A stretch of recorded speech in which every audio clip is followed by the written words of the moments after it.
It wasn't your fault. I'll tell you what, prices are all over the place. Who knows? This morning, it started off today down big. Good evening, everybody. Welcome to the May 7th City Council Agenda Meeting. Before we begin, Councilmember Rainey will open us in prayer. Councilmember Hale will lead the pledge. Dear Lord, bless this time. Help us act on the best interests of the citizens of Searcy. Help and guide us to do that. Searcy is a wonderful place to live, work, and we're very appreciative of the blessings that you send our way. Guide us tonight. We ask these things in Jesus' name. Amen. Amen. Face the flag. I pledge Allegiance to the flag of the United States of America and to the republic for which it stands, one nation, under God, indivisible, with liberty and justice for all.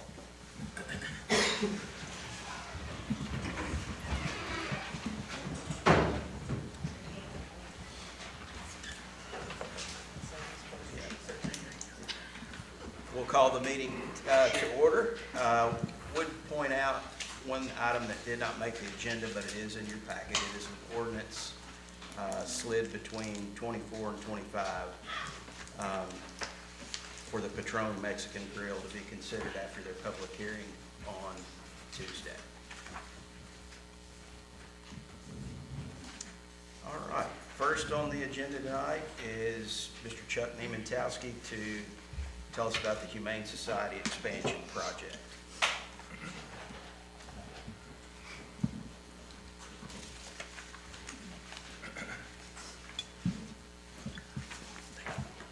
Hello, everybody. And Matt, you look unusually handsome today.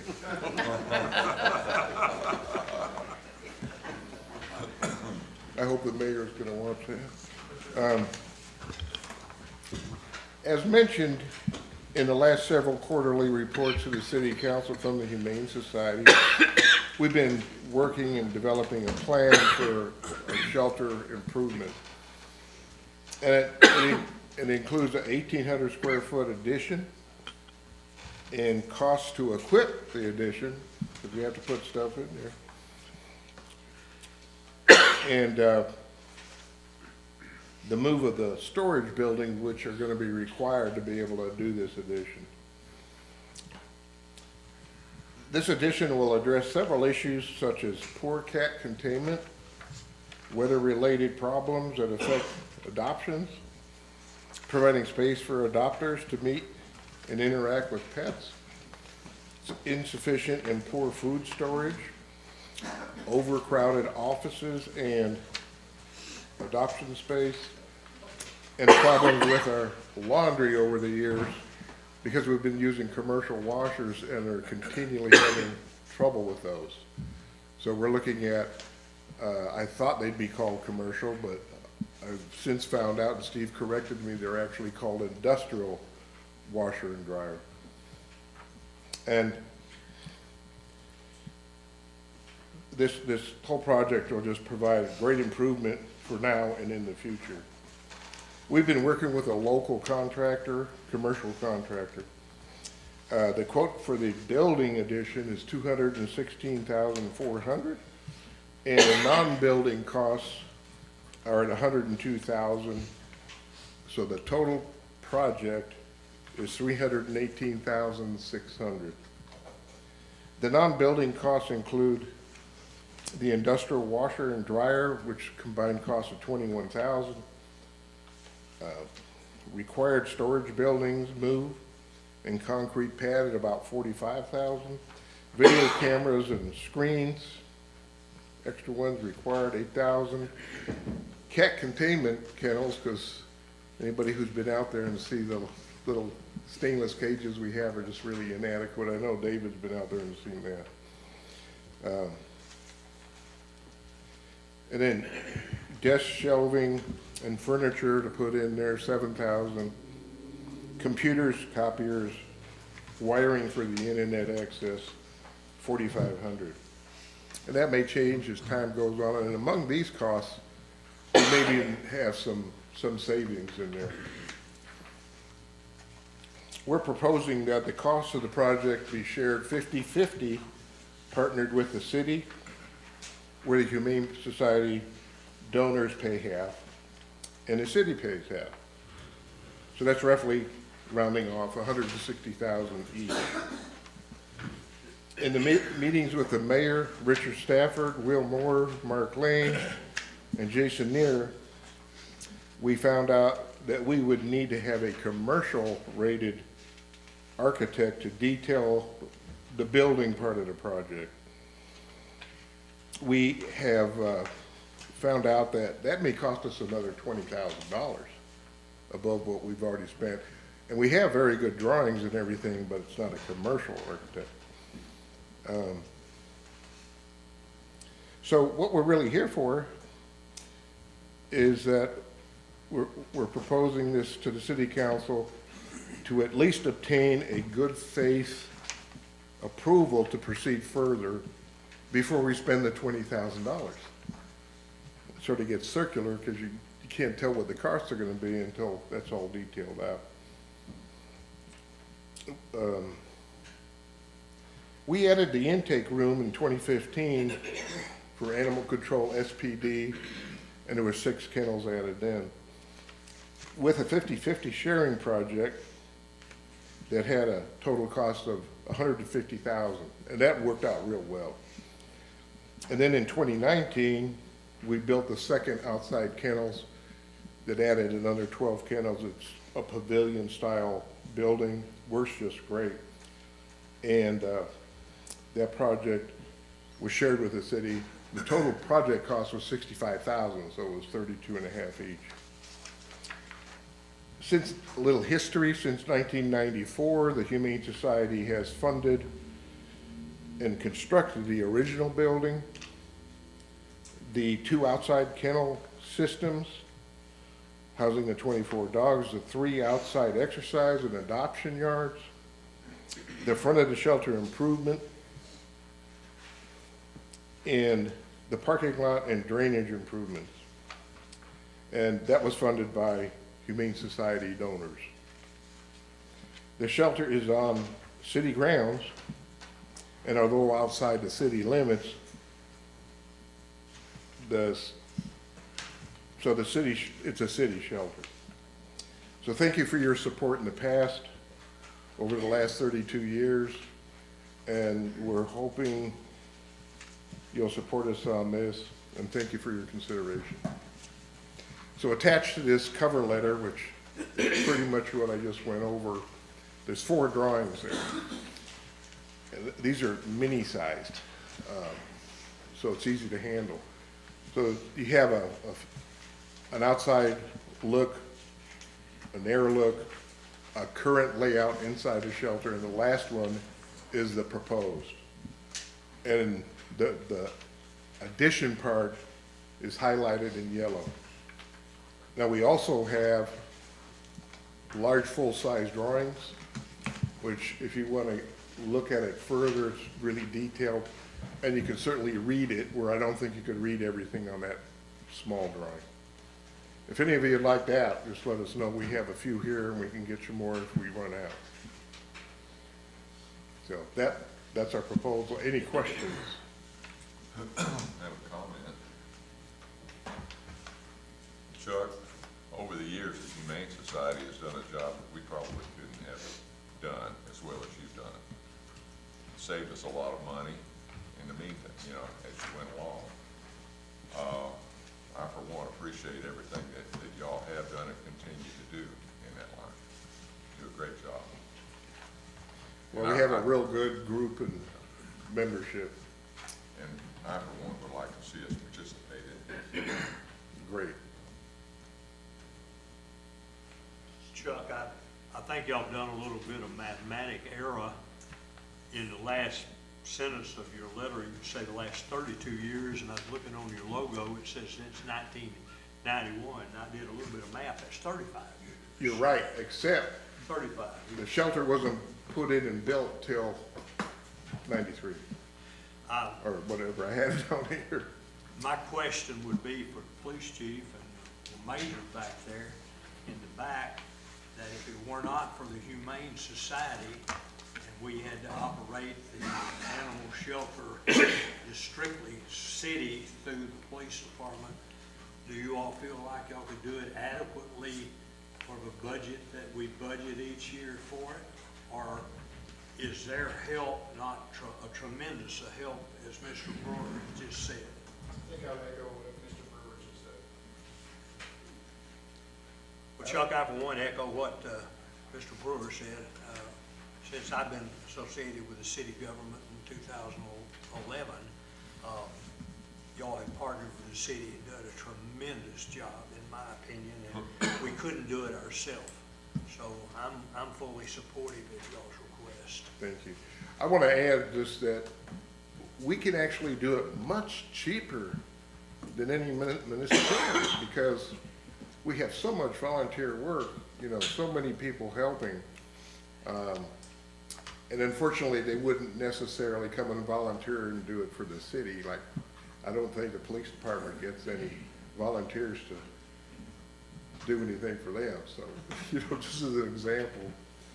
I do want to point out, I don't know if Amy's here yet, but the famous Dr. Mills is our chairman. I think a lot of you know him. Steve Foster is, oh, here you are. He moved. And he's our secretary. He does a lot of stuff out there. I think Amy was gonna come too, but I don't see her. Nor Matt Greer, who've also, y'all have met him also in some of our meetings. I just think, for one, council member, we need to commit to this $160,000 so they can move forward. Because I'm like you and Mr. Brewer, we couldn't do this for what they're doing it for us. Building costs go up all the time. Oh, man.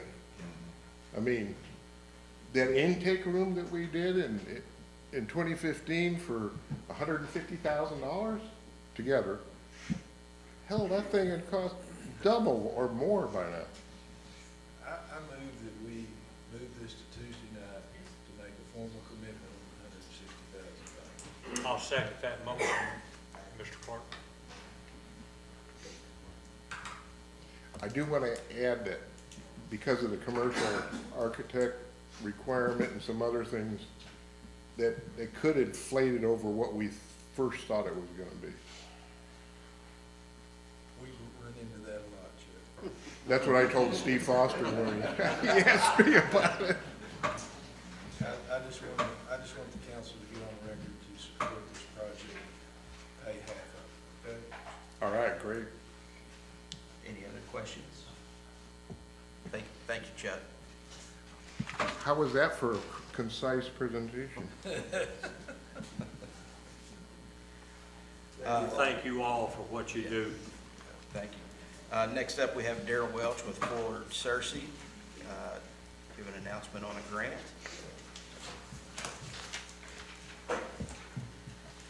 Good evening.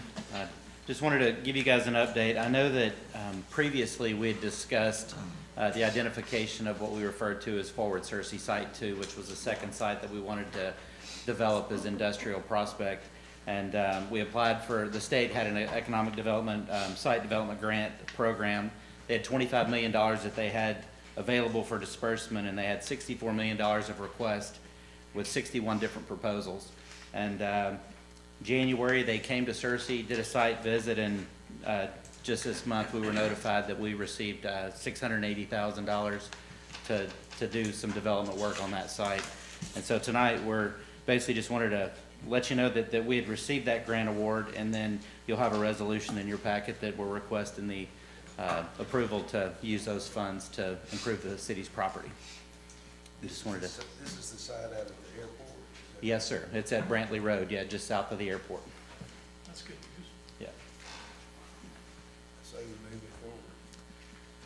Yeah, and in the report there, you'll see there was a little bit of feedback that they gave us, kind kind of with a little bit of information about what we had requested, what we were approved for, and what we were not approved for, and why.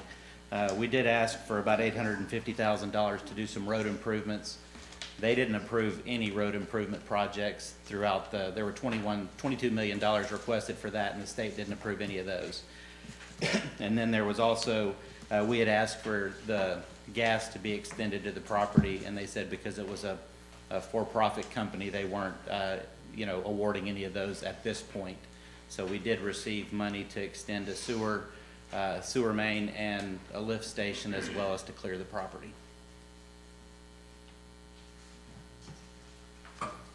Any questions? Yeah, did you mention that, the sharing of this grant, is it at 100% or is there? It's a 95-5, and we've got the funds already set aside for that. So we'll receive, $680,010, yeah. That's great. Yeah. We do have that resolution to go forward, so we're good there. Thank y'all. All right. Next up is Mr. Stafford.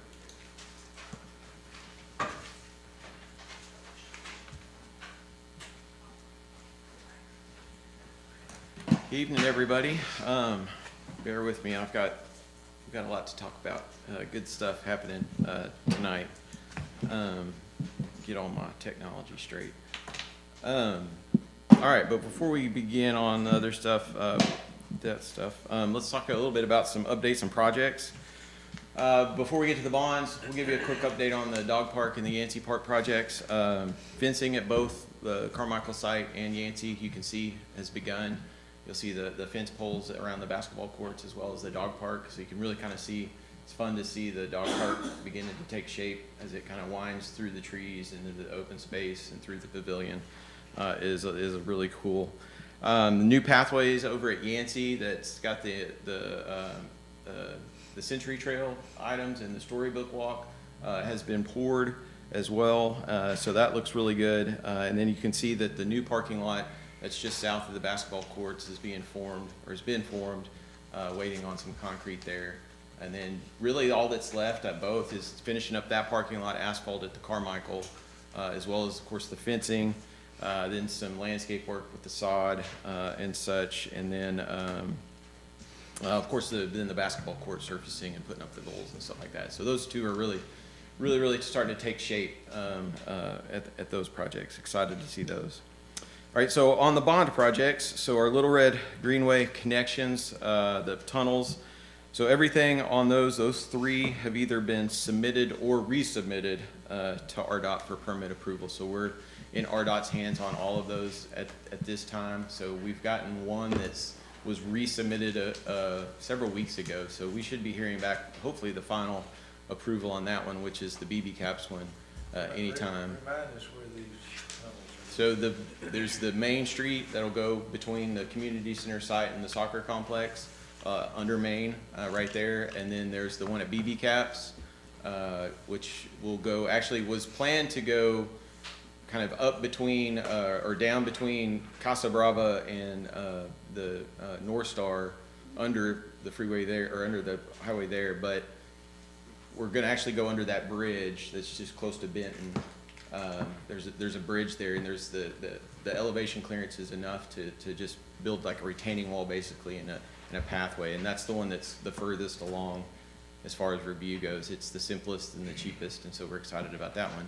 And then Race is the big dog. It's the one that crosses Race over near Berry Hill Park, and it's a long one that'll go under the old WW4 property and kind of angle to the left under Davis and then come up out of Berry Hill Park. So those are like, we're waiting, like I said, the closest probably is BB Caps, and then South Main, and then Race is the one that we're waiting on last. That's the last one that got submitted. All right, so Berry Hill Park. Oh man, we're super close on that one. Really, there's just a couple of outstanding items left at Berry Hill. Both of those things, or all of those things, should be complete by the end of next week, hopefully. The playground contractor still has to apply what's called a tough coat surfacing. That's at the splash pad. It's a textured surfacing that's kind of a non-slip surface when your feet are wet and you're running around. It's a little bit grippier. It also doesn't burn your feet as bad as concrete is. So that coating's got to go down in the splash pad area, and then there's 2 little pieces within the playground that also takes that coat. So that's going to start on Monday. Unfortunately, we're going to have to shut down the playground from Monday through Friday of next week, just so that tough coat it has to go through a curing process. So just to ensure that it's a good adhesive, we're going to have to lock the gates and close it. But we're communicating with the public that we're going to have to shut that down, because as you may have driven by there last week when the weather was so beautiful, holy moly, that was I think the public's enjoying it. It was awesome to see. That was super encouraging for me to see how many kids and families and out there and enjoying it. So hopefully we don't make too many upset at that. We have to just few little finishing touches left to make it perfect. So we're also next week starting the resurfacing project for the courts. This isn't a bond related project. This is resurfacing of the courts. Remember, this is not anything that we're having to pay for. This is a warranted item, and that's actually going to start next week as well. It's I forget how long of a process, but it's going to be phased, where hopefully we're not going to have to close the entire complex all at once. So it'll be phased through as we do the surfacing on it. We probably won't be done with that project by the time we do the grand opening. Hopefully on the 21st is still the date we're shooting to do that. But we haven't officially announced that date yet, but we're looking to officially announce that probably next week as well, just to make sure everything else goes as scheduled and as planned on getting the other things done. So that's Berry Hill. South Main, tons of things are happening at South Main, and it's going quickly as far as verticality goes, so that's when things really start to change. The soccer complex you might have seen from Main Street, they're working on a ton of drainage work, dirt work. You might have seen some of the pipes, the old pipes that were busted up. And, gosh, I don't know how old they are, but they're in a giant pile out there looking pretty rough. So they've gotten all of those removed, and you might have seen some big giant concrete box culverts that are going to go in and take the place of those. So that's moving along. The ball fields, the baseball and softball fields over off of Pioneer, man, you can really see those going. You really see the 5 fields laid out as far as they got fence poles up, fencing up, they've got light poles, foul poles, backstops. So man, they really are taking shape. That's exciting to see that one going. And then over at Aquatics, if you go by it, the main pool's been dug for the aquatics park, so you can really see the size and the shape of the main pool. It's they'll do that in 2 phases, so they're doing the main pool now, and then the lazy river will come next. So if anybody asks if that's all that's there, the size-wise, no, that's just the main pool that the slides slide down into, and then it's got a big open play area as well. But the lazy river just hasn't been dug. They do that in a 2-phase process, so that'll come next. But it's really fun to see that take shape as well, being dug and poured. So the community center, steel erection is almost complete at the community center. So the building is really taking shape. You can really see the size and the scale of it now, and kind of the shape of it, and how it, how you can move through the building. So that should be done by the end of the month, and then framing should begin at the end of the month, or at the beginning of next month, and then we'll really start to see how the interiors really are starting to take shape. And you might have seen, if you've driven by, that they're putting asphalt down onto the parking lot and the drives, and so that's the first initial layer.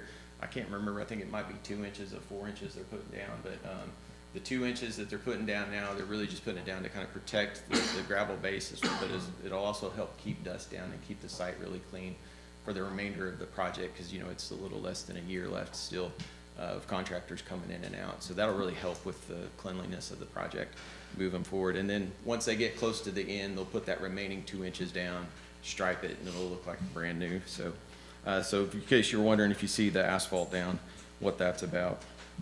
We would absolutely love for the council to be able to come out this month. This is a great time, I think, milestone to come out and look with the steel construction up. You can really see the building, and of course all the other projects out there take shape.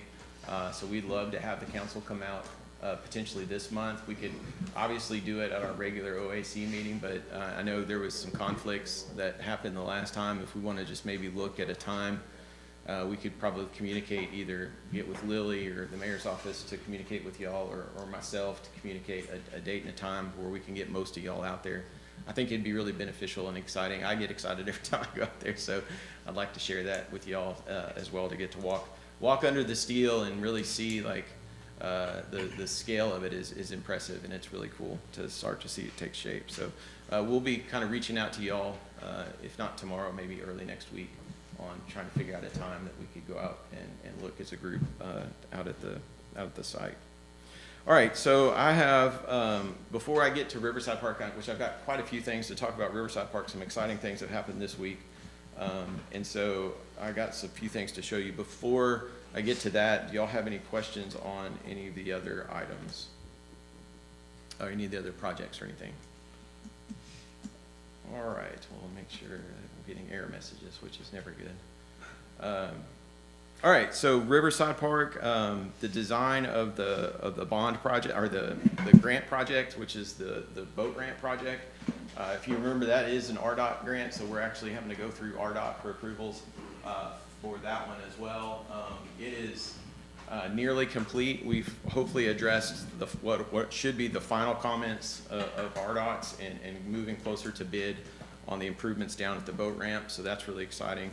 If you remember, there's a kind of a wooden boardwalk structure, some improved ADA access down to the dock, and then just if you're looking at the water from the ramp to the right, there's that kind of open area building, kind of a day use area, and some pedestrian access down to the water, and making that all ADA accessible as well is what that project entails. And so we're moving close to getting the design plans completed on those and approved, and so hopefully we're going to go to bid here pretty soon on those.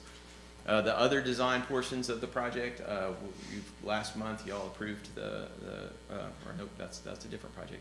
We approved the contracts to move forward with Modus and EDG to begin the second parts of the project, but that includes the entrance way off of Highway 13, as well as a pavilion structure in the old borrow pit area of Johnny Brock's old land, and then some improvements to the road and parking that's associated with that as kind of a trailhead.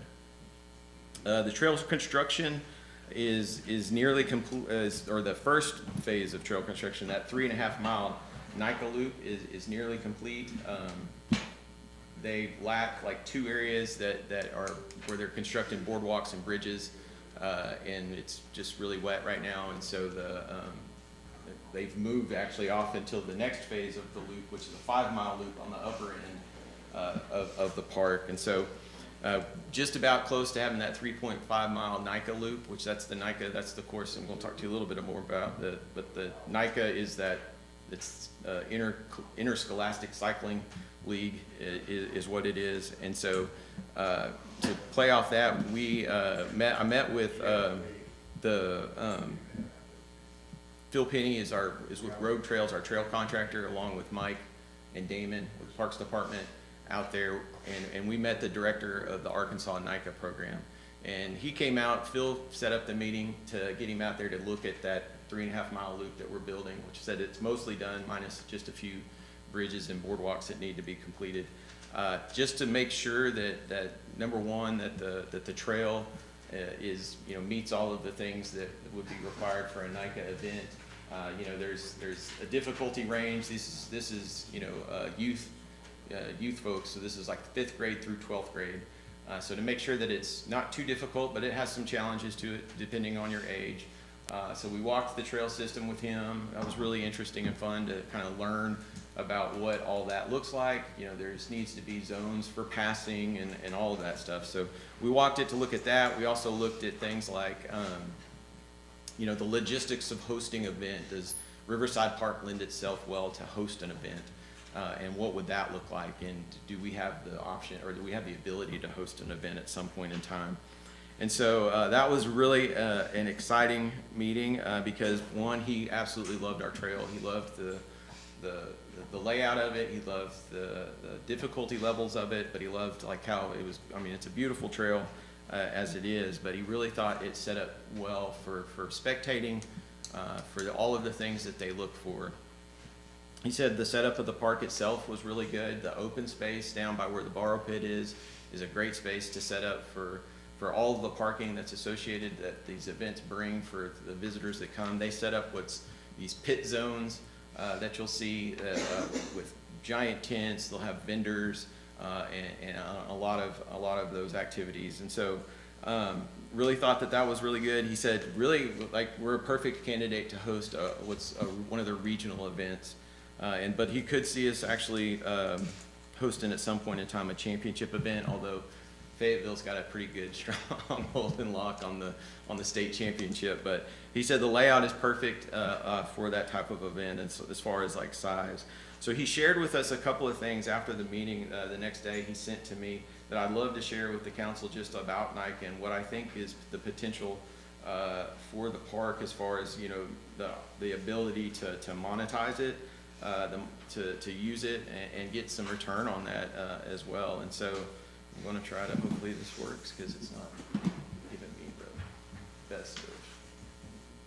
And then also he shared with a video that I'd love to show y'all. It's just a short 2-minute video, but it's a highlight from a NICA regional event from last year in Conway. And it's a little short 2-minute video that just shows you the, yeah, that's what I'm afraid of.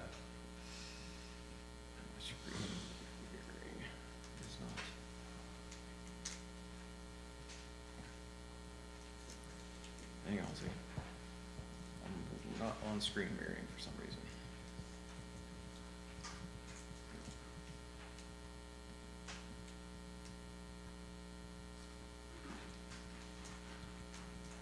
All right, where am I? Used to have anybody know?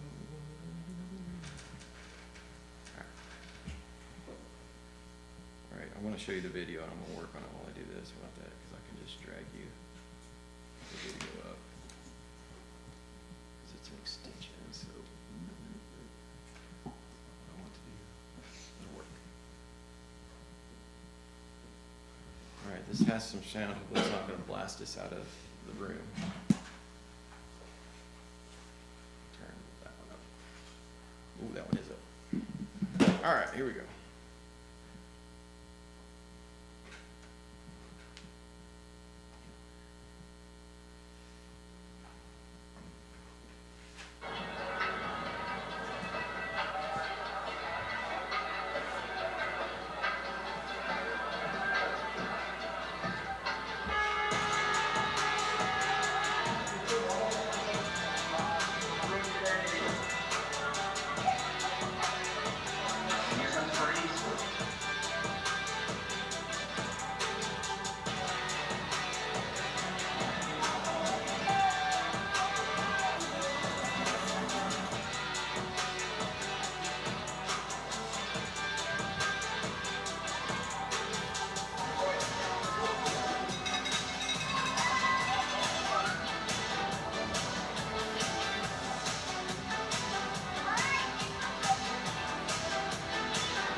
Where are we at today?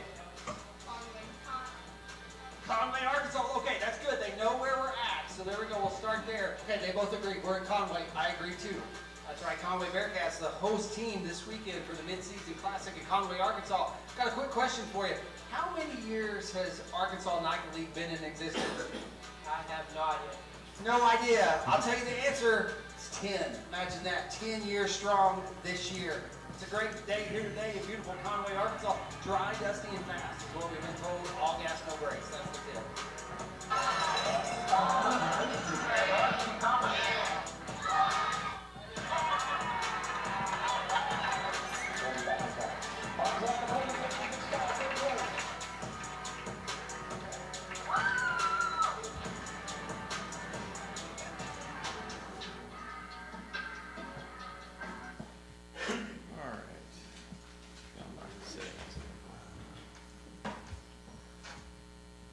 All right, so that is a NICA event, and as you can see, they're pretty big deals. That's a regional one. That's the type of event that it was in Conway that we could potentially host in the 27 season. So they have the 26 season already lined up and all the events. But for 27, this is our target goal that this director said that we could definitely be in line to host one of these events in 27. So he also shared with me a few. Oops, that's the wrong one. That's later. Don't spoil it here. Yeah, hey, sneak peek there. Sorry. All right, so a NICA event, he sent some impact reports. So one of the cool things about NICA, and this is kind of from a year, there's 9 events across the state, 14,000 in total attendance across, and about a $2 million estimated economic impact across the state. But one of the cool things about NICA and a NICA program is that top one that says 10,533, those are the hours that the kids have put into the maintenance of the trails. So one of the things that's important with the NICA when you participate in the NICA events is you race and you have the fun, but you also have to put into trail maintenance, some hours back into trail maintenance. So it's a way for the kids to actually take part in maintaining the trails and understanding all of that, which is a cool thing. And it helps cities like us who need to maintain our trails. And then from one of those regional event standpoints, you're looking at about close to $411,000 of economic impact broken out into those things for one of these regional events. This was from one of the regionals in 25 last year. And so you can see the economic impacts that these events could bring. With all of that being said, as far as the NICA, it was really exciting to get to talk to the guy. He loved our trails. He's a really cool guy, and his program is really neat. And I would love to see, Searcy have our own team at some point in time. But the idea of being able to host people out at Riverside is a really cool thing. So I would ask, just after saying all that, I would like the council to consider one thing, and this isn't like a today thing to consider by any means. But sometime in the near future, there was when the Parks Department made a presentation to you about what their staffs looks like. I think that trail coordinator thing is an important position, and let me tell you why. Just after this discussion 2 days ago with this man, why I thought this is even more of a need, that could be a need in the future, is one, like that position would help us monetize this, because NICA, as he was telling us, NICA is not the only program that we could host events out there. There's adult events as well. This is the youth event, but there's other events that we could host out there.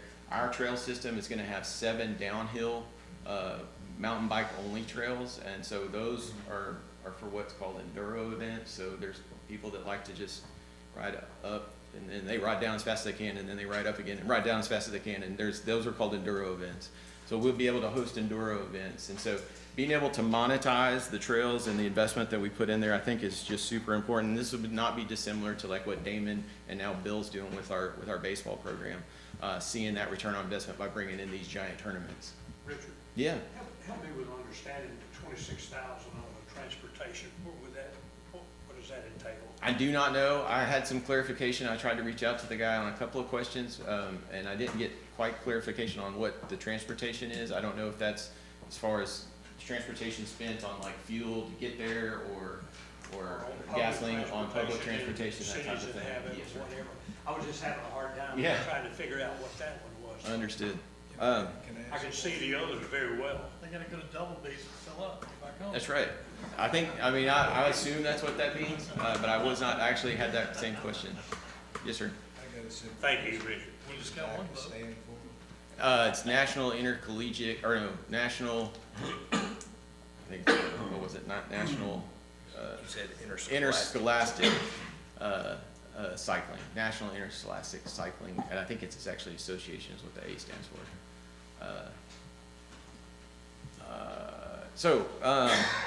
So anyways, the other thing about that, I just want to add one more thing about that position. Coordinating the maintenance is important, but I really think that person could also help us usher in our own team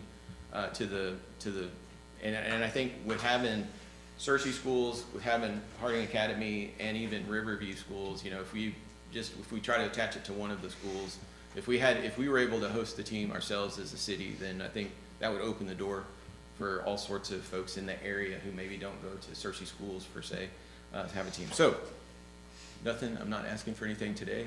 I'm just food for thought, something in the back of your mind. This is a really cool thing, and I think it's an opportunity that we have to really bring those types of events, if not more, out there all the time. One of the things he said that's also kind of cool is if 2027, let's say we get on the schedule calendar to host an event, he said you'll start seeing teams coming up here, especially the ones that are easily driving, that'll just start riding and up here all the time because they want to practice and test out the trails that they're about to race on. So it's not just the day of that we'll see the increase if we have one of these events. So. All right, so the last thing I would like to talk to you all about tonight about Riverside is actually the naming. If you might remember, we had members of the Arkansas Department of Parks, Heritage, and Tourism up a few weeks ago. They were here to kind of visit Riverside Park as well as some of the other things we were doing. And they were just, I mean, they were blown away by, of course, Riverside Park. Anytime we take people out on site, they get excited about Riverside and the untapped potential that it is. But they were really blown away by everything that we were doing and kind of how we were going about it and how everything was tying together, connected together. And so we visited Waldeck. We had them here. We visited because we had not just the Office of Outdoor Recreation, but we actually had the tourism person here who works with the marketing and all of that for the state. And so we thought it was really important to just to get their take on this idea that we've visited before about rebranding and renaming the park. And so they really liked the idea. We talked about, you know, this would really help us move past maybe some of those negative connotations that the park has had in the past. You know, and we've shared with you that just there's a ton of Riverside Park names in the state. Batesville's a close neighbor, and they have a Riverside Park. So just trying to stand out from the group. And then the last is really just to try to become more of a regional destination for the state. And so in those conversations, we really talked about, you know, the idea of trying to tie it to the Little Red River more as a regional destination. And so they loved the idea that we named our trail system, our greenway system, the Little Red Greenway. They were like, that's just such a great name, and like if you had something like that, that would be cool to have for the park. And so we had, at that point in time, we had not really landed on anything. We'd had a whole list of things that, kind of a word dump that our architects gave us, and we were really trying to work through things. And it was just kind of a thing that just popped into our mind one time. We started shopping around with people around the city staff, and then we shot it over to our architects. And we really feel like this potential name meets all of the goals that we were really trying to achieve with that. And so now don't look at this and think this is any sort of graphic design. This is just a visualization that you can look at to see the emphasis being on River Park. The idea that behind this is it's a little bit of a play still on Riverside. It's just kind of taking out the side and putting in park, and then attaching Little Red to the beginning. What that really does is, in our minds, is it ties the park to the Little Red, number one. It's descriptive, it's a river park. And if anybody wants to know, River Park is an actual word. The first person I asked this one came to me in a late night, and I asked Gabby the next morning. I was like, hey, what do you think about River Park? And she's like, is that a word? And I was like, I don't know. It just came to me. And so she looked it up. It's an actual word. Debbie and Gabby both say it's a word, so those are my wordsmiths. So it is an actual word, but it's still a play a little bit on Riverside, so it's not too much of a stretch from what we had before.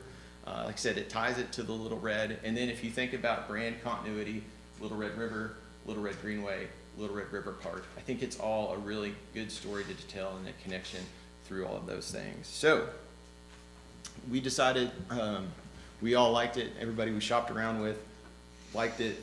We thought we'd present it to the council, and if the council so chose and they like it and they're excited about it, you know, if you'd like us to prepare a resolution for Tuesday night to go ahead and move forward with renaming Riverside to the Little Red River Park, we'd be happy to do that. Richard, I think it's very descriptive. Yeah, we thought so too. I mean, it spells it out. It's what it is. Richard, I like it. And when you called me the other night and you told me the story and you went through everything you just said, the first words out of my mouth were, is River Park a word? And you gave me the same, Gabby, and it has been verified. It's a word, and I like it. So I'm all for you. Awesome. Little Red has such a national name recognition. It's kind of I think so too, yeah.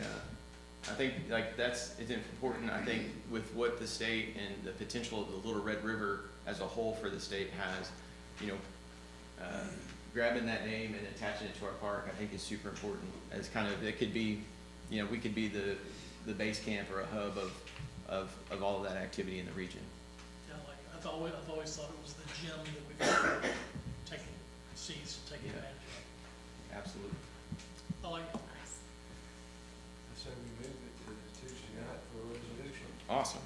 Well, that's exciting. Y'all have any other questions, Riverside, any other things as far as projects go, question-wise? Timeline for, community center in particular and the ball fields. Are we ahead of schedule, behind schedule?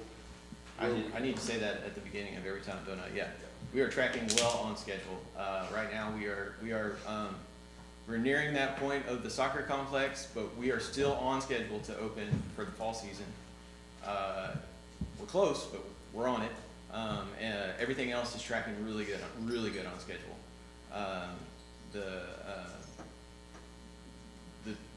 The underpasses, those are going to be stretched out a little bit further towards the end of next year. But everything else, I mean, is tracking. It looks like most everything else will be done by this time next year.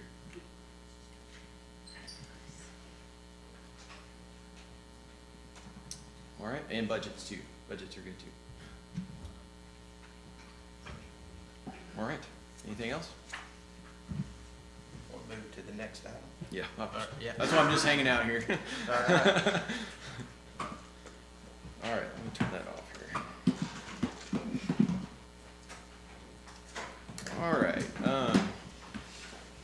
So the next item is to talk a little bit about the police department, the new PD financing, and kind of the next steps in that process. As you know, we've been working with Barry Hoffman to look at a design for a new PD and to kind of look at some different options, square footage, but really trying to get an idea on price versus our needs. And so I think we really have at this point in time, it's still very early, but we have a pretty decent dollar range that we know that we could build a facility for that would meet the needs of the police department. And so the next steps, I believe, would be to figure out the financing. How do we pay for it? We can continue to talk about design and where it's going to be and all of that, but until I think we have a plan in place to pay for it that the council feels comfortable with, then I think we might just be spinning our wheels. So I think we have a range dollar amount enough to know, like, let's explore the options on how we can pay for it. And so I had a call with Paul Phillips last week because a few of us have tossed around the idea of using, sorry, I've been talking too much, I should have grabbed my water, about using our a bond to pay for the construction by pledging our franchise fees. And so the franchise fees, as you know, these are fees that are collected from the utility companies and such to do business within the city of Searcy. It's not a tax or anything. And so it's actually a fairly simple process to create a bond using these franchise fees because it's not tax dollars. And looking at some historical trends on what we collect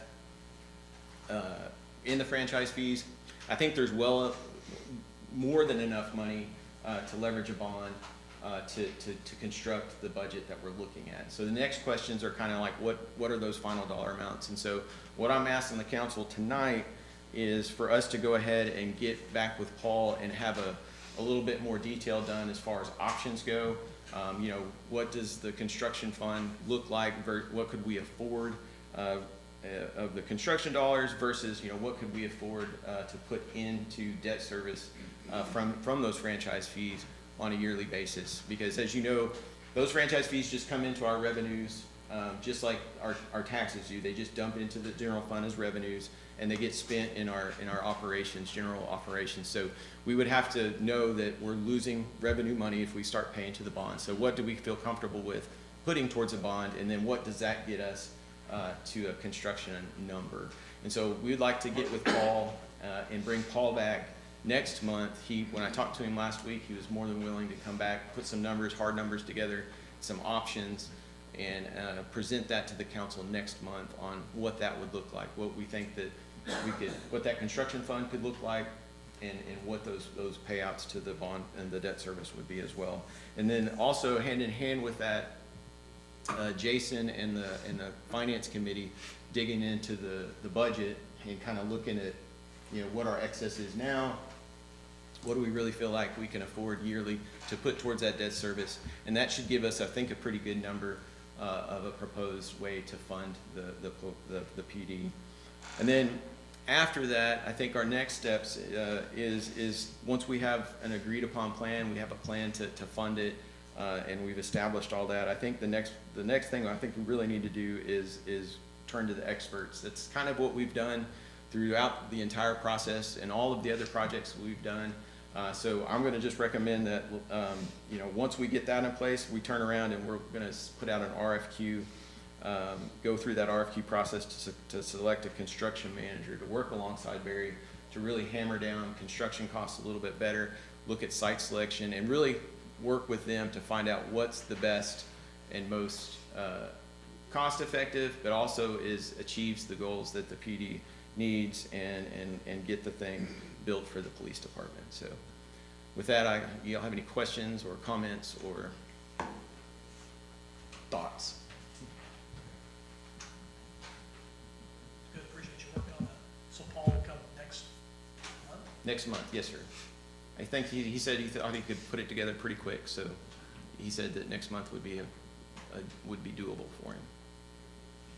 I think we need to do it, and I'm gonna say, Roger, I've always appreciated you promoting us thinking about using the franchise fees to do this. I don't know why we haven't done it before now, but I think if our finance people can come up with a plan to fund the construction of a new police department using mostly our franchise fees, we need to be doing it. Now, the preliminary indication is that there's more than enough available to do so. In fact, we wouldn't have to leverage every dollar of the franchise fees that we take in. What's the total amount of franchise fees that we do take in? Historically, the last projection that we got, and this is one of the things we want to dig into this month to give us a better, but back when we were learning about the bonds the first time, Paul actually was gracious enough to come in and give us a bond 101 type class on all the different fees. And at that time, he looked at the franchise fees, so this was probably a year and a half, 2 years ago. But historically, it was around $2 million that we were taking in revenues from Jason might know offhand right here. The past 2 years, it has exceeded 2 million. So it's a little over 2. Sorry, Jason, you're sitting right there you're in front of me. I You're should good. have. There's the man. So yeah, it's about $2 million. If you used half of that $2 million, you could probably finance a police station with that. So I don't know.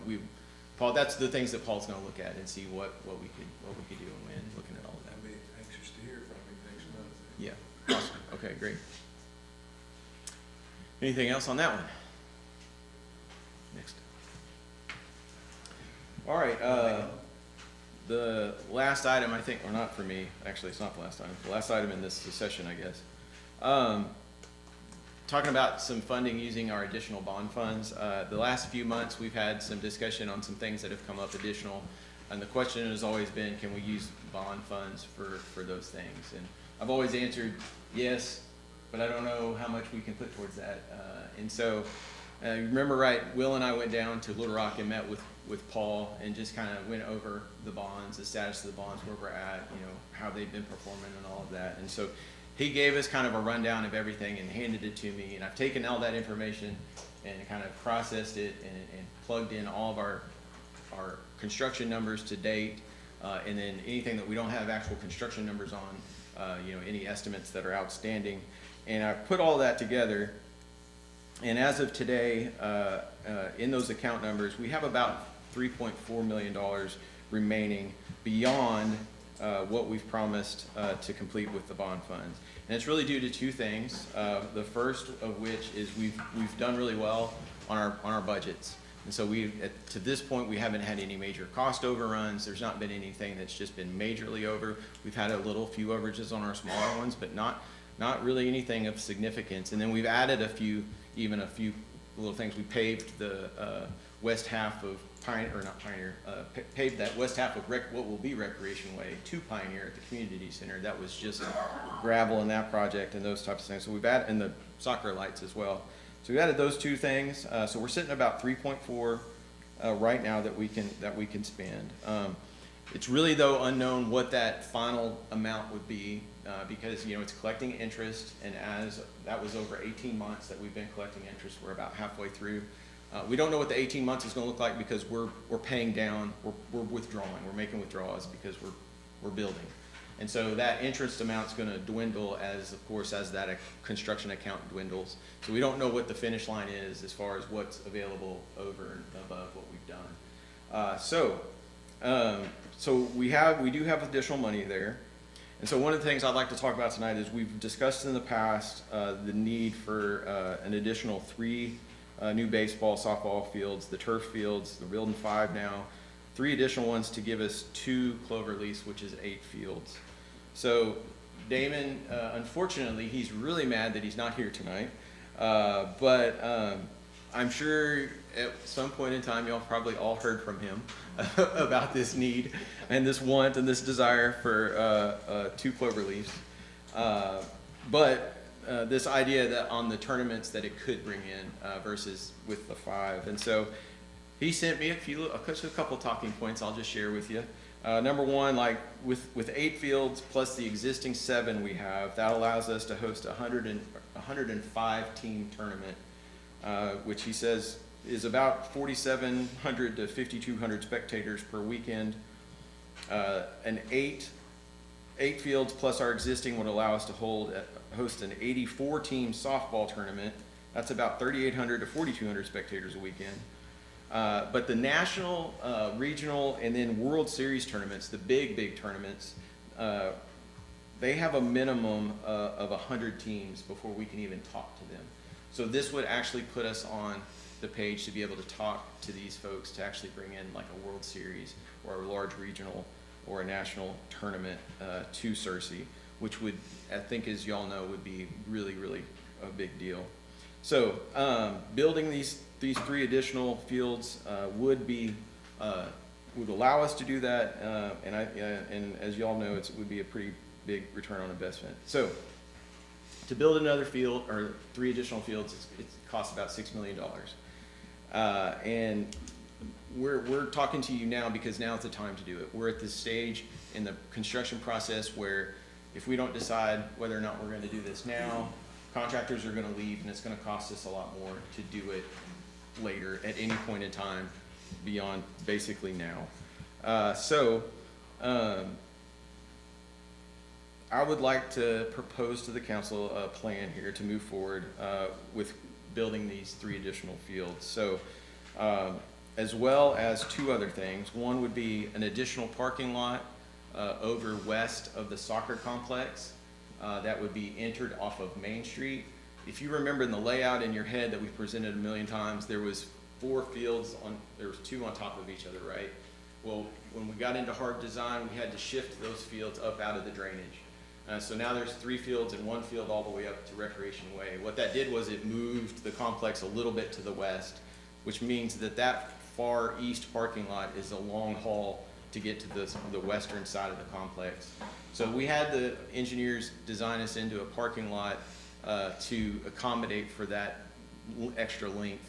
And so we had it priced, we put it in the bid package. We were hoping when our GMP got to us that we would be able to afford it. It was a larger dollar, so that was one of the things that made the cut to get us to our in budget, what we promised the community, guaranteed max price. I'm asking to add that as well, and then of course the storage building at Berryville, which we talked about, which I believe was about $150,000. So adding those 3 things right now, I think we can safely say with what we have today in those dollars, that we can afford half of the cost of the ball fields, which is $3 million, and then these additional things mentioned from the bond funds. But without knowing what that final amount is today, just uncertain, I'm going to propose that the council creates a backstop, kind of set aside some of our unappropriated excess revenues to construct the other half of the project if we need it, which would be $3 million. So, if the council doesn't want to entertain 3, maybe 2, there could be maybe an option to go talk to A&P. Maybe it's a 2-in-1 deal, but setting aside $3 million to tap into if it's needed as we progress down to the end of construction of the rest of the project. So without knowing that amount, I think this gives us the surety that we can go ahead and move forward if we've got that backstop, and then we can tap into it as needed. At the end of the day, it might be $3 million that we spend of it. I don't know, or it could be 2, it could be 1, it might be none. I don't know. Just depends on how that draw works out in the interest. So this would, I think, allow us to decide today, if this were to happen, to go ahead and move forward with that project. So one thing I do really want to make clear about this request. One, this is using interest that's been earned to build additional things on top of the things that we promised the community. I'm not up here asking to use some of this interest money that we gain to finish the projects that we promised. We are doing really well on our budgets, and we are delivering what we promised to the community. These are things that we can only do because we've done well on our budgets and we've earned some interest. And so these are on top of the things that we promised. I wanted to make that really clear. And that too, this isn't any type of like extension of our bonds or any new monies we're asked, like anything like that. This is additional things because we've been doing well on our projects, and the bonds have been doing well with the interest. So we just wanted to make that super clear. So anyways, that's the proposal. Now is kind of the time that we need to decide if we're going to do it or not. Otherwise, it's going to just cost us a lot more in the future. So that's what I'm proposing to you all tonight. Richard, just a clarification. So if the fields are $6 million. Yes, sir. You're asking for half of it to be paid from a combination of all council or council A&P or something there. Yep. That money would need to be spent. You also mentioned the backstop, but the money, the $3 million is going to have to be spent before we know what the interest tail end looks like? No. So how this would work would be, I would say, Jason can move this money, earmark the money over into our capital reserves to earmark it, to encumber it. As the projects pay down, we just keep plugging along. I tell them to go, let's build more fields. And as we get our budget reports every 2 weeks, and we start to track, and we know we're saving, so we still have, there's still some things that we're carrying a lot of contingency and stuff on as well. And so as that starts to dwindle down, we'll know later on in the project. So it won't be until the end of the project till we know if we need to use it and how much that will be. At the end of the projects, plural or project? Projects, probably with the South Main as a whole is what I would suggest. So if we move $3 million over there, there's a certain probability that we could get $1 million back because we didn't use it. That's correct, yes, sir. You spend the bond dollars first. Right. You spend everything we have first. As we get towards the end, there may be more of those than expected. Sure. Which, if there were more of those, it lowers the exposure of that $3 million. Gotcha. Let me make sure I understand. We keep talking about bond dollars, but now, we floated a bond issue. We got that money. We put it in the bank. We started paying on the bonds. But that money in the bank has been earning interest. So we're really talking about nothing to change with the bond issue or anything. No. We're talking about being able to use the interest we've earned on the bond money we've had in the bank. That is correct. So when the bonds became available, it all went into a construction account. Just like if you're building a home and you get a construction account, all of that money, all of the bonds went into that construction account. And then as we get invoices in, I send them to the trustee at the bank who issues the checks. We reapprove them, and so that's what pays it down. But all that money has been put into there to build. All of that was promised, and so. We've had the benefit of earning interest on it. I just want to make clear, we're not fooling with the bond issue, we're not Nothing. extending the bond issue. I wanted to make that real clear. Just been fortunate enough to earn some money on the bond funds we've had and have been held to pay the bonds when they come due. Yeah. And to pile on that in a positive way, Paul made it very clear to Richard and I, he said it more than once to us, that Searcy is in a very advantageous position with respect to how we planned and how we've executed with respect to our bond issuance. A lot of communities they're having the opposite of this conversation. They're not trying to figure out, hey, we can spend this interest we've earned, what do we want to do? A lot of communities are figuring out like, oh no, we're going to under-deliver on what we promised the community. So we've got line of sight on not only delivering, but we've done so on time and on budget. We've earned some interest, and now the request is that we could do a little more. Well, I would say, one thing that did bother me a little bit was that the whole plan of that complex was not going to be completed Yes, sir. on this first bite. And I do love the fact that it's going to be completed. Yeah. And we're going to get the full benefit thereof, and I'm for it. Me too. So at this point, I think, and I haven't really talked to Bill about this, but thinking through the actions, the way that the bonds, I've talked about this before, there's not an official change order we have to sign because you've already appropriated those funds with the bond ordinance.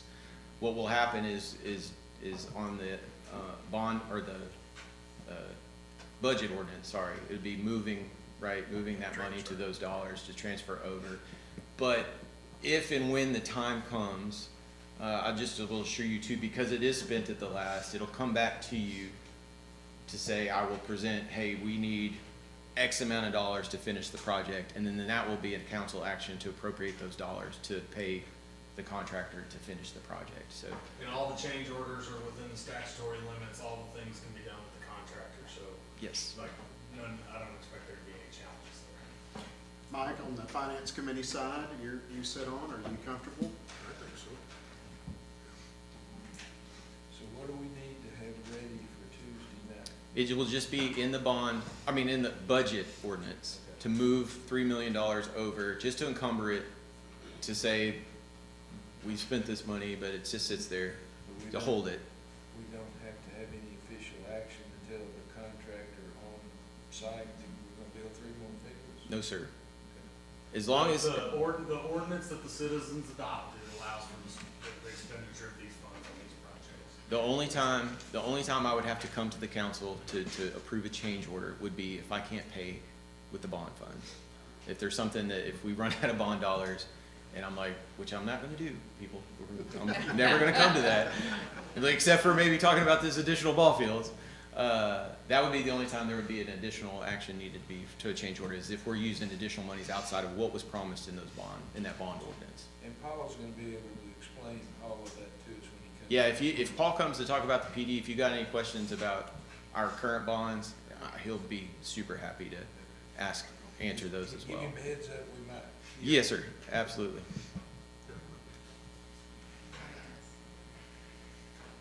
Yes, Mike.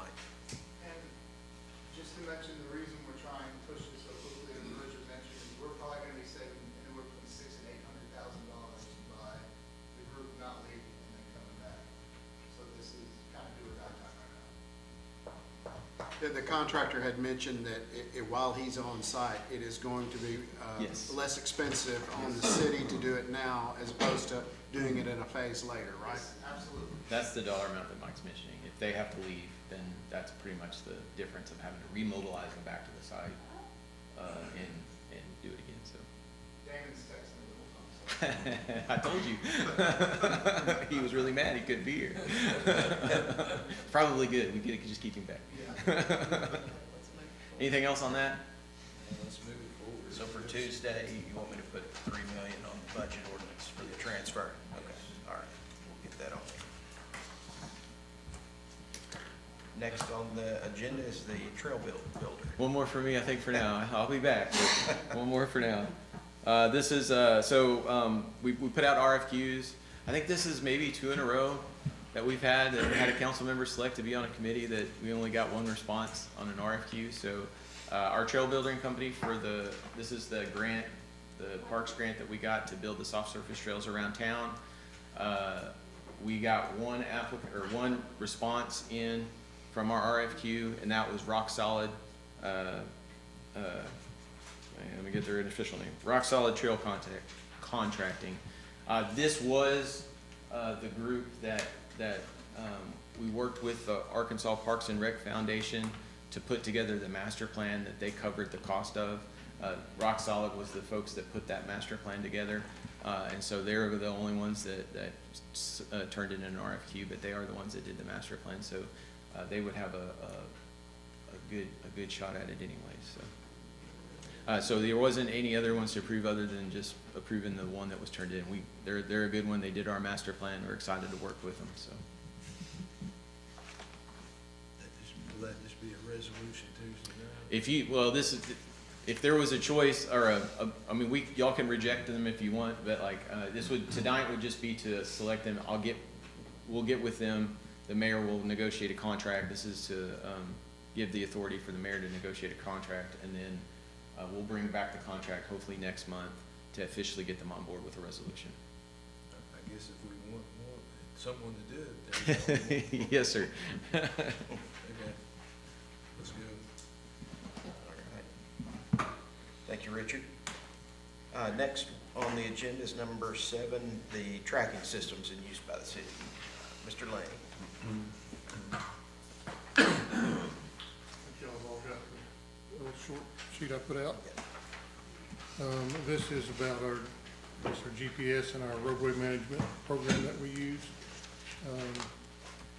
The GPS units are $20 a month that we utilize, and we have 56 of those. I can account for 55 of them. I'm not really sure where the other one is. We have sold some vehicles that one may have gotten away in. I can't find the last one, but at any rate, so that's about $240 a year, or about $13,000 a year total for all of them. Streets has 12, sanitation has 31, engineering has 2, code has 6, parks has 4, and I can't really that's what it was originally set up as. I'm not sure how it works now, because we've got a maintenance department and parks. Some of those employees have gone over, so I'm not sure who has what in their vehicles at this point. They're all still in the same vehicles, but which department those vehicles are now in, I'm not sure. There's no way for me to know that without going to each one and asking. Mark, since we've had this system, do you feel like it's been beneficial? It has been for me. I mean, I can look and see where my guys are, if they're stopped at a convenience store for lunch for an hour and a half, and I'm making that number up. I've not found anybody doing that. Other departments would have to speak for themselves, but it has been for me. We can see how fast they're driving, if they've got, if they're driving erratically, if there's hard acceleration or deceleration. It's just been a useful thing for us. Mark, you say you have 55 accounted for. That means that there are 55 that are verified in vehicle? Yes. Okay, so who has access to see where citywide? Is it by department? I can see every department. Oh, you can see citywide. And I guess any other department can see, I believe y'all can see every other department, if I'm not mistaken. Yes, I mean, I go down to mine, but I could click on yours if I need to. Yeah, they're groups, so you can just pretty well look at a group. But I can go over and look at another department. typically don't do that because that's not my, So are those how the system determines which roads need, no. it's a different, No, different it's a vehicle different, system? different system. The thing about the road are called road runner units, and they're put on 9 vehicles. We have them on 9 vehicles in the city. Can I ask which 9, is that?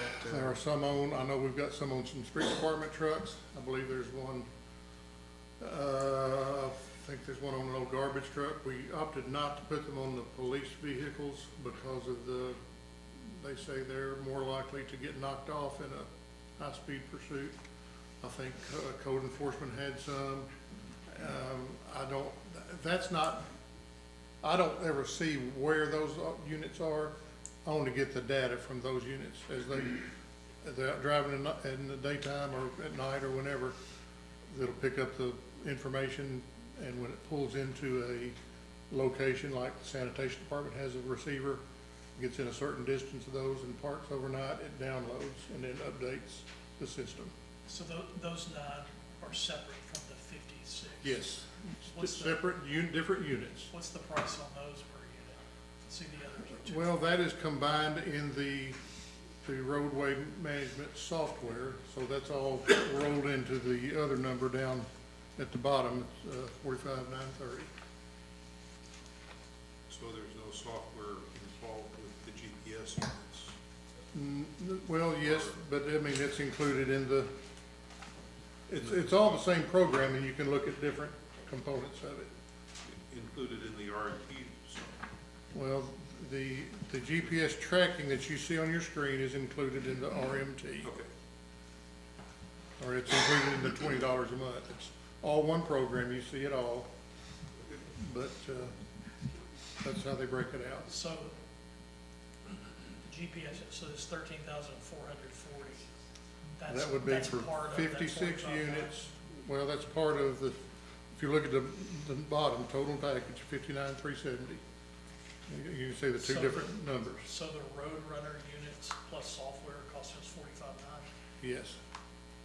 Do we look for what else do we look for?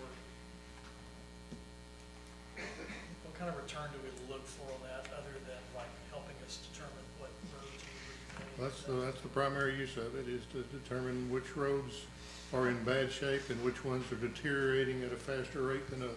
I think I asked this last year we made the decisions on the repaving. I'm not remembering this totally. Did we find that it showed us something different than we all sort of identified in our wards? Is it like, whoa, okay, we missed that? Or is it, in other words, you think we're getting a return on that 45.9? I think it's been beneficial. Is it, I can't honestly tell you if it's worth the $45,000. I can tell you that I have taken the information that it gives me, go out and look at the road, and it's accurate. It reflects real world conditions that I might not see if I mean, I'm not gonna be able to go out and drive every street in town every summer in a short amount of time and determine which ones are the best. This actually gives us a rating that you can, it just kind of takes the I think I was almost brand new. It was like one of my first meetings this came up. I have found that people from my ward are pretty good road runners. I mean, I get calls, have you seen that pothole on so-and-so street? Or call them a road runner. I don't know, I just, personally, I'm not convinced there's a value. Now, and also I didn't mention this part, we were at one point using their software for tracking our work in the street department. As we sent employees out to do a job, we can say, employee A goes and does this, we can actually assign it to them. They popped up and got a message on their phone. They changed their software a year ago. Yeah, January 1st. Okay, January 1. It's not as friendly as it once was. So we were really getting a lot of benefit out of that, just being able to keep a record of all the work that the street department was doing. We've migrated back over to the iWorks program and are not utilizing that portion of it anymore. Mark, sorry. No, you go ahead. Well, I think, I remember when we put it on the screen and we looked at the color-coded streets that it identified, and I think it's beneficial. I think it's right when it says a street is I think the problem is that there's just not enough, 9 units is not enough to determine all the streets that we have in Searcy, because there's streets that I drive down, that I've been driving down for a long time, and in my ward and out, that look bad, that don't show up, because I think. I've noticed that in some places, I've got some streets that don't have a color on them at all. I've noticed that more this year than I have in the past. I agree with you. I think, I'm kind of what you said. Well, I'm not sure. I think it's valuable, but I'm just questioning, is it valuable to $59,370? I can say at this point, we are paid for this year, and we actually agreed to a 4-year term when we did it. 4 years is up. After, well, I mean, we go through the remainder of this year. 26. Yeah. Is there a termination date on that? We have to do it I before thought we did it in the spring, so it should go through the spring, but we would not have to renew.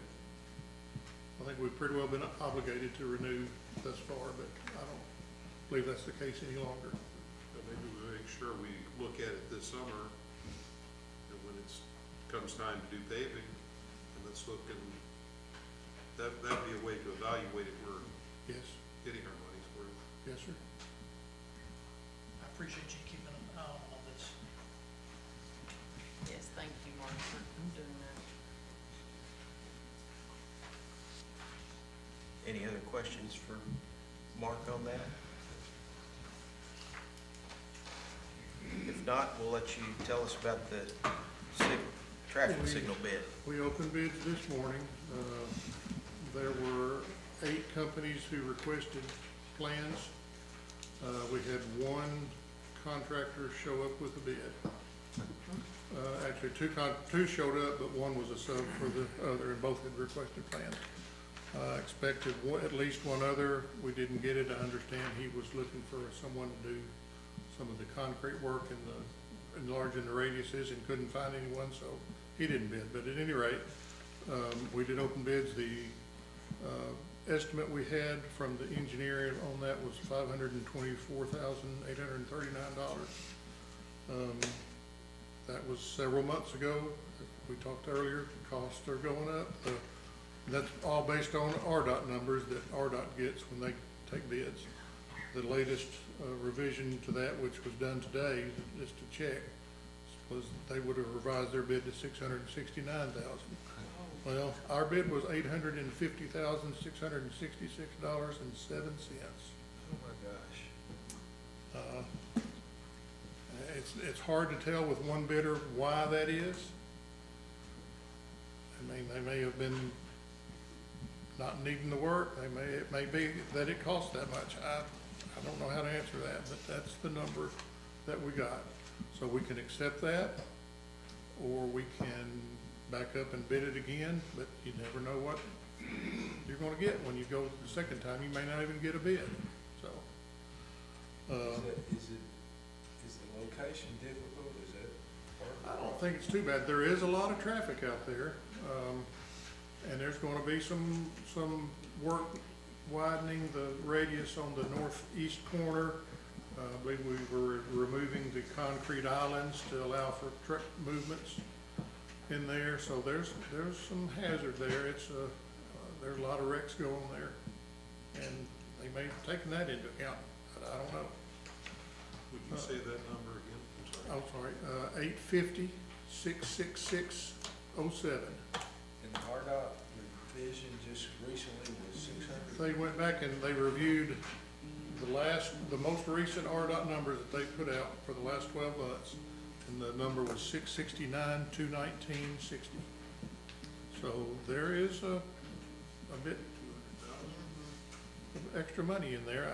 Again, why it is, it's hard to tell with one bid. If you had 2 or 3 bids where you can group them, it's easier to see. What's the contractor's name? It is Capital, who did Sawmill Road.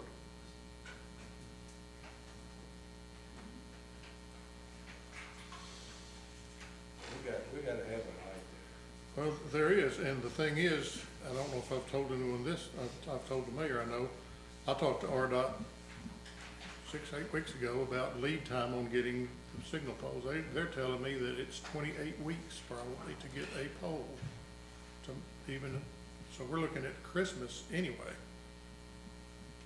Or December sometime, be finished with the project. By the time we take the contractor, he gets all his bonds, everything he needs to do. We're probably talking about Christmas time.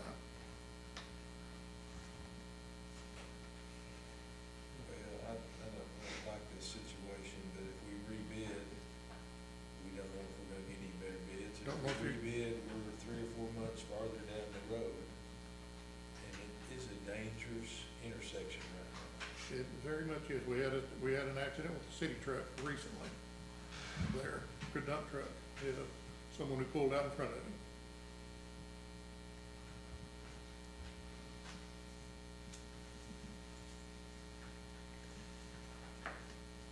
I just think we need to put it on Tuesday night and approve the bid and go on.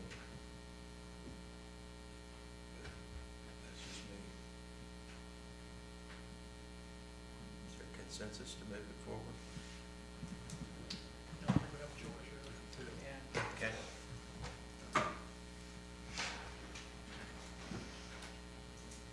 Thank you, Mark. I've got one more. Yep, you do. Okay, and I need to make an edit on that. That says a 15-foot. That's actually would be a 12-foot. 12-foot. The tractor that we have, I don't believe will pull a 15-foot that long mower.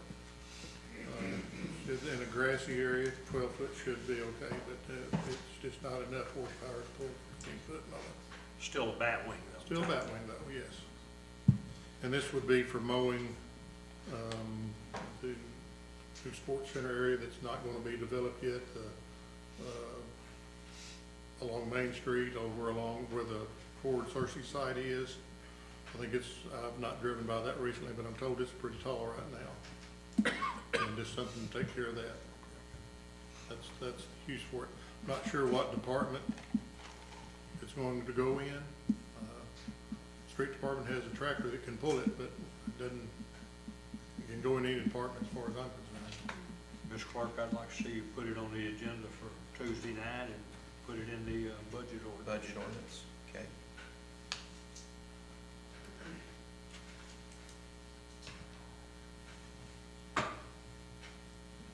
Thanks, Mark. Yep. Any other questions?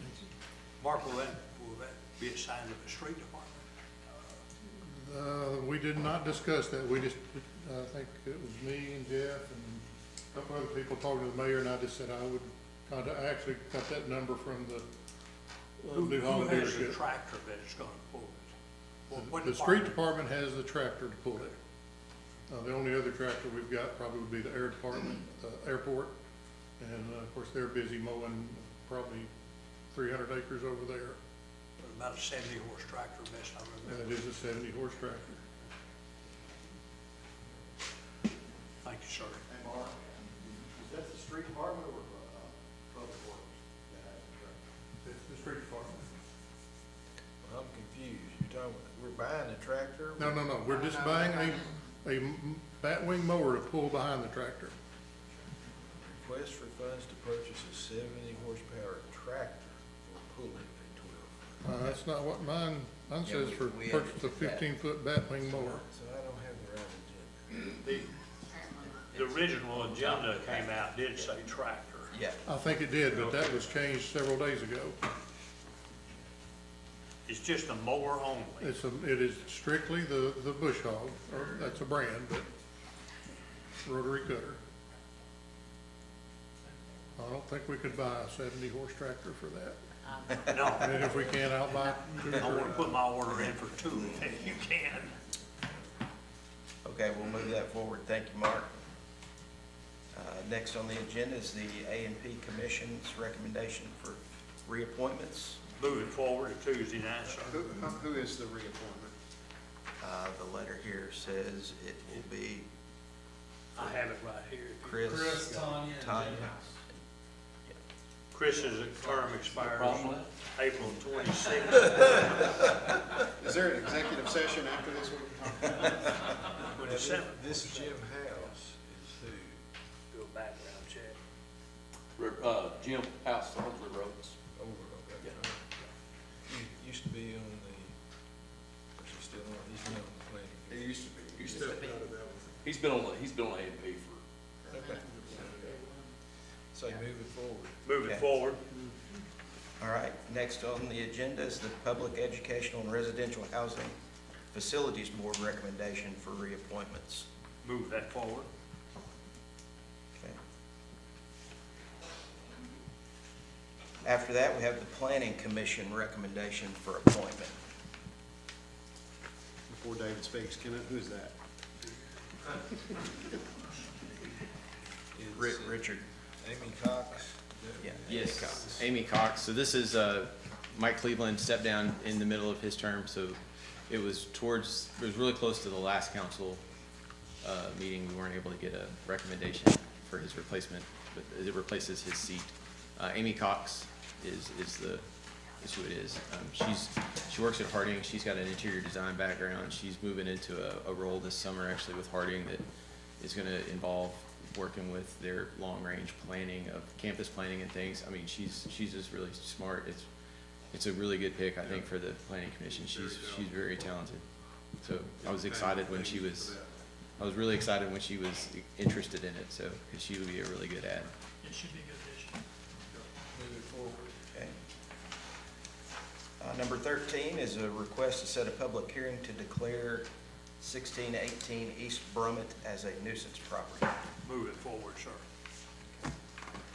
And 14 as well, declaring 1407 West Pleasure a nuisance property.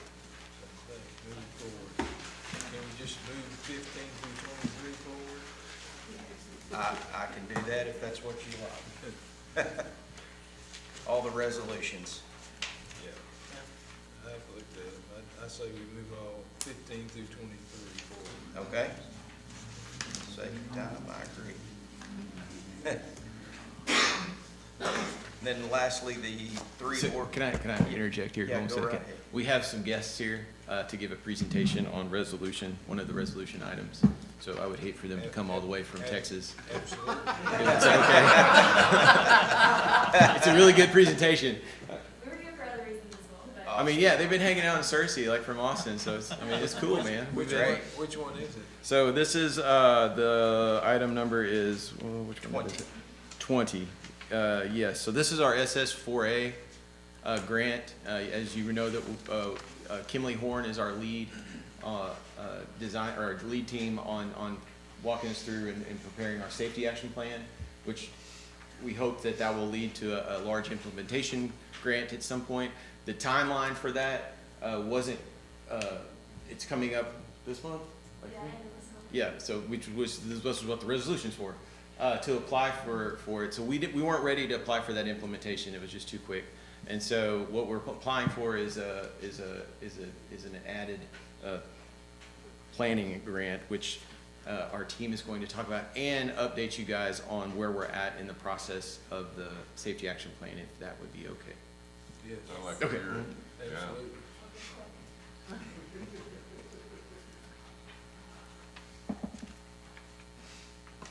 And I forgot to introduce, so Kimley Horn is our lead team, and so this is Kate Reichert, and we got Emma Brockman, right? And then also on our team is Finley Benson. He's with Traffic Engineering Consultants.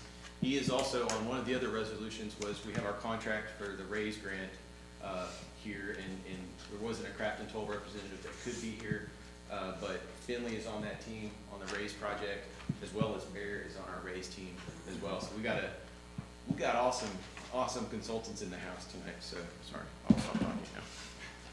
I'll take your time anymore.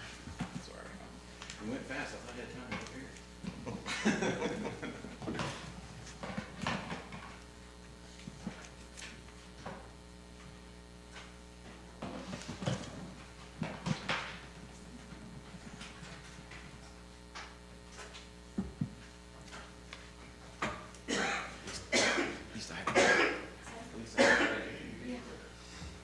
I can just hit the space bar.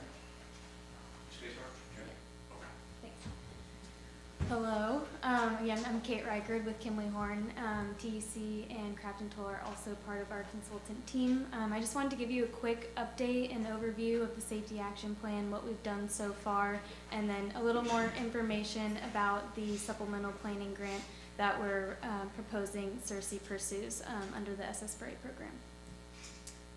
So a little more background on the Safe Streets and Roads for All SS4A grant program. It's a $5 billion grant program that came out of the Infrastructure Investments and Jobs Act, and it allocates about $1 billion per year for 5 years. It started in 2022, and then this year is the last year.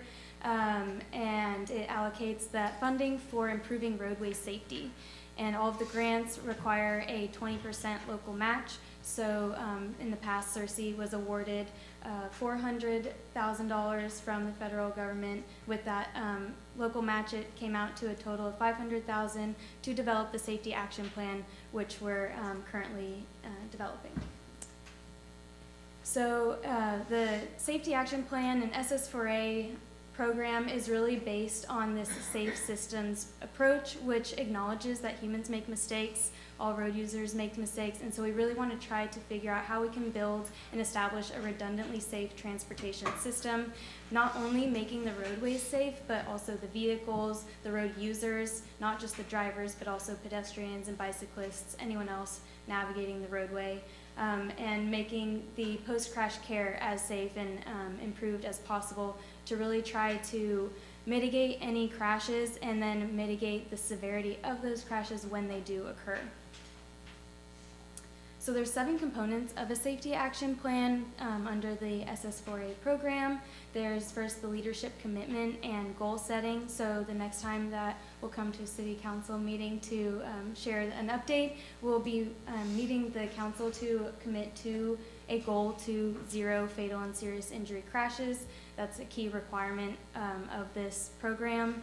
And the federal government just really wants to see that everyone is bought in, all of the leadership is really committed to improving roadway safety. And then the planning structure, we've established a safety action plan advisory committee. We've met once early in March, and then we have another meeting tomorrow morning. And their role is really to guide the development of the safety action plan, make sure it aligns with all of CERC's priorities and aligns with the community and all of their needs. And then they'll also oversee the actual implementation of the plan and any project recommendations that come out of it. And the safety action plan is really data-driven, and so we conduct a safety analysis looking at the last 5 years of crash data. And to supplement that, because the data can only tell us so much, we conduct thorough public engagement, get a lot of input from the public, from all of the stakeholders, to find out where their safety concerns are. And a result of the safety action plan will be we're identifying policy and process changes in addition to the local or the location-specific infrastructure improvements. And what good is a plan if it just then sits on a shelf? So another key component of a safety action plan is identifying the process for tracking progress and being really transparent with the public and all of the stakeholders. So we'll be developing a data dashboard to show all of the recommended projects and track the status and track the crash trends as projects become or get implemented.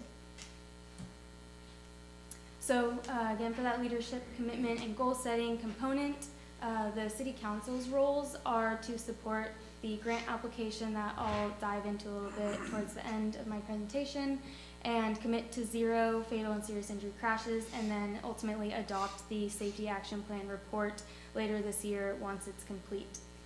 And for the planning structure, again, we've got we call it the SAWPAC, the Safety Action Plan Advisory Committee, and you can see the logos of a lot of the stakeholders and partners that have joined us for the first meeting and will be joining us tomorrow again as well to provide input. And during the first meeting with the SAWPAC, we discussed, a lot of that conversation was really focused on coming up with a recommendation for City Council of what that commitment to fatal and serious injury crashes should be. And they came up with the recommendation for a goal to reduce fatal and serious injury crashes by 50% by 2037. That would allow about 10 years of, for implementation of the lower cost, lower effort, shorter term improvements. and then a commitment or goal to 0 fatal and serious injury crashes by 2047, allowing 10 more years for the more longer term, more effort improvements to get implemented and really see the benefits of that. So here you'll see the 5-year data trends for those fatal and serious injury crashes. The patterns were trending upwards until last year, so as soon as RDOT publishes the 2025 data, we'll take a look at that to see if last year was a good anomaly or if the patterns are continuing to trend downwards, and then we'll incorporate any recommendations to keep targeting what CERC has already been doing to reduce the crashes. So a key required component of the safety analysis portion is that we look at those fatal and serious injury crashes where they've been occurring and develop a high injury network of road segments and intersections. So you'll see the map there. Those are the road segments and intersections with the highest frequency of fatal and serious injury crashes over the last 5 years.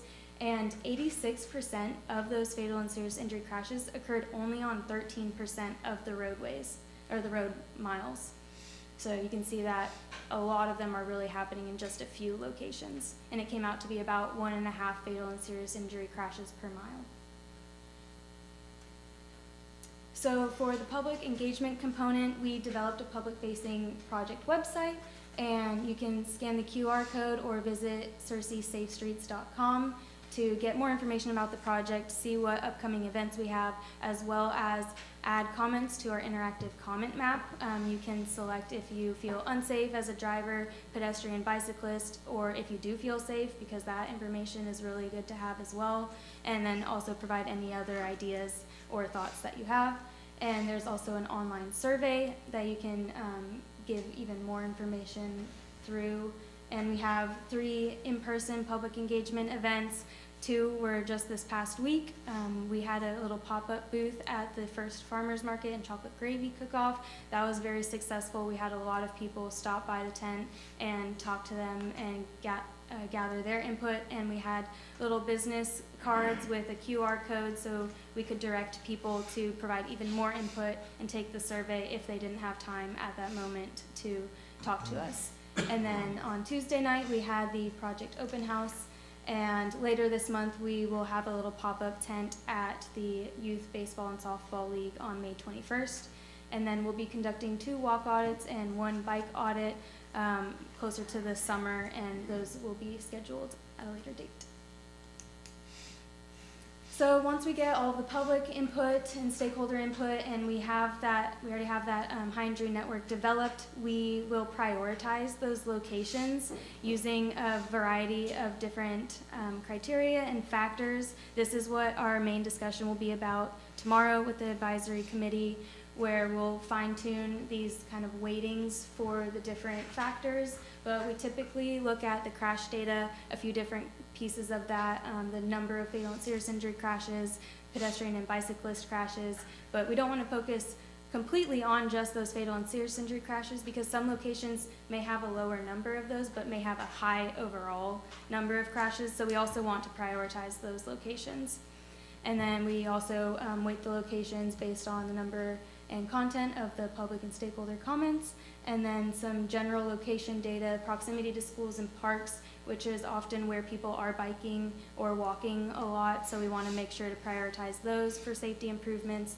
And then we've also got a lot of input and heard some concerns about new developments coming in and not considering the safety impacts that they have when they develop or change the roadway or add more traffic to the area.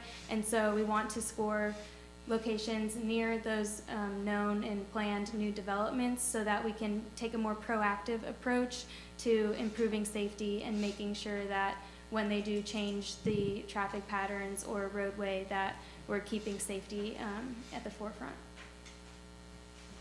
So some quick next steps are to complete the public engagement, develop that project location prioritization process, and select the highest priority locations that we then take a next step further and develop project-specific recommendations, where we identify specific safety countermeasures for those locations, and then we'll develop the safety action plan report.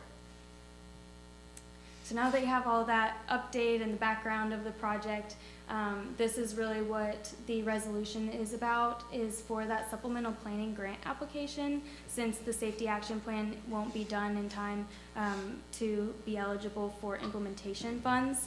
The notice of funding opportunity for this last year's of the Safe Streets and Roads for All grant program came out at the end of March, and the deadline was a lot shorter than it's been in the past, and all applications are due May 26th, so it's coming up. It allocated just under $1 billion, with about a third dedicated for the planning and demonstration grants, and then 2/3 for that implementation grant kind of bucket. So that bucket is a lot more competitive, especially as a lot of other jurisdictions have developed and finalized and adopted their safety action plans. So we're recommending that Searcy pursues the planning and demonstration grant funds. Since they are still eligible, they don't need a safety action plan to be complete yet, and we have identified a few really great candidate projects that we think would be really impactful. And so the range of those grants typically falls between $100,000 and $5 million. So Searcy could still get a good amount of funds to further planning efforts. So the two projects that we are recommending are very similar, just at two different corridors, one for Race Ave and one for South Main Street. Those have a high frequency of those fatal and serious injury crashes. We've heard already from the public and stakeholders that there's a lot of concerns there, a lot of future development along South Main Street that we want to consider. And so for both of them, we're recommending corridor safety studies, road safety audits, access management studies, and intersection control evaluations. So the key difference between the two is the access management study component for Race Ave. That would look a lot closer at the driveway and access point density and trying to figure out where may it make sense to consolidate those access points and to reduce the risk of crashes and all of those conflict points that come with the access. And then the access management for South Main Street would be a little more geared towards the future traffic patterns and future development that's going on, the new sporting complex and community center and the trail that would cross under the road, and then the industrial park that's going in on the east side. So we want to make sure to create safe access for those two different types of traffic and the different patterns to try to separate them and make sure that they'll be safer for the different vehicles and road users accessing those different sites. And there were also several high injury intersections identified along both of those corridors. So we'd be looking at doing intersection control evaluations where we model and see what different intersection geometries or control types would be optimal for making it the safest and operate the best. So that is it. Were there any questions on that? I'm so sorry I tried to cut you off. All good, all good. Thank you very much. That explained a lot. Yes, sorry, I Really did. I wanted to go appreciate it. fast because I knew y'all were ready to go home. Thank you very much. Thank you. Yeah, I just want to say that SS4A, this thing has been, I didn't know what a safety action plan was when we were going off into this, but it's been a really cool process. I mean, getting to 0 fatalities is obviously a goal for everybody, but it's been a really cool process. Our team has been obviously amazing and really with it, so it's really good. It's a perfect time with all of our projects. Yes, and you know, the idea, at first we were a little disappointed with the fact that we couldn't apply for a construction project at this point in time, but that supplemental stuff, especially along Race and Main, identifying some of these things that we've known have been issues for a long time, and it's just gonna make that next application for that implementation even stronger. So we're hopeful that we've got a good app to go for. So Thank you all three.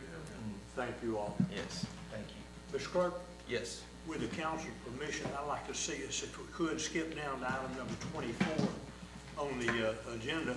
Mr. Brad Allen has been patiently waiting here, and I know he has to pick his daughter up at dance here in just a few minutes. He sat through a very lengthy planning commission meeting yesterday, so I think it warrants it, for his advantage and courtesy to him, we could skip down to number 24. Well, if we move all of our resolutions forward, that's where we're at right now. So we're there, okay. Yeah, number 24 is an ordinance to annex elite duck calls into the Searcy city limits. You want to speak to anything?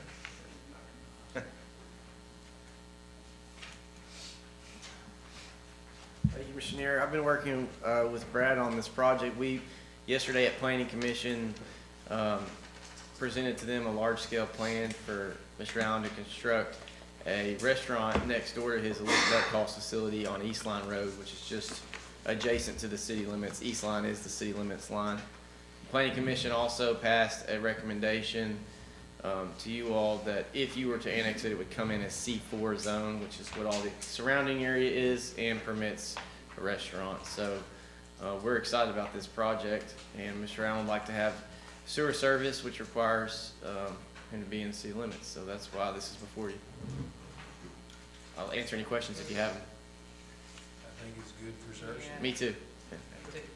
Mr. Allen is a former physical therapist here in town. In fact, was a therapist for my wife's knee replacement surgery years ago, and also a 3-time world champion duck caller. That's right. And if you've never been out to his place out there, he's got a first-class operation. Brad, y'all ship duck calls all over the nation, is that correct? Yes, sir. I went from being one professional quack to another. What type of restaurant is this? We're looking to do like a steakhouse and grill type setup. Okay. Yes, sir.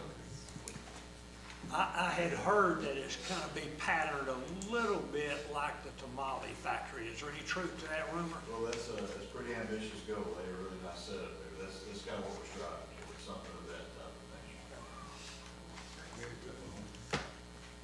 I say move it Yeah, forward. right. Move it forward. All right. Move it forward. The next ordinance that I have in your packet, which did not make the agenda, is the ordinance to allow Patron Mexican Grill to file for the private club permit. That'll be after the public hearing at the beginning of the meeting Tuesday. So. And then lastly is the budget adjustment Now, ordinance. you're going back to your resolutions now, aren't you? That we skipped? We did them all at We did them all. They want them all moved forward. All right. Is there any other business? I would like to ask one question. Yes, sir. Where are we on the Carmichael Center being converted over to being useful for a senior center? That may be a Richard answer. So our architects team has come out and modeled the property. Right now, we're trying to get a date set. There's, Deborah had the opportunity to go to Washington apparently and do some politicking in Washington for seniors, which was great, and she's really excited about it. But that put her out of pocket for a while, and so we're trying